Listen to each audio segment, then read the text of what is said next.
ኃጢአተኛ ነበርኩ ዓለም ጉድ ያለልኝ ለሰራሁት በደል ሞት ፈረዱብኝ ገበናዬን ገልጠው እየገፈተሩኝ ለፍርድ አቀረቡኝ በድንጋይ ሊወግሩኝ ዳኛው ግን ስለኔ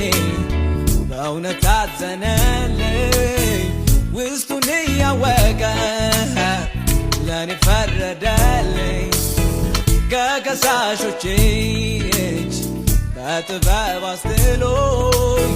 በኔ ፋንታ እሱ ሞቶ ከፈለልኝ በምህረቱ ዛሬ ቆሜያለሁ ስለኔ ሞቶ እኔ ድኛለሁ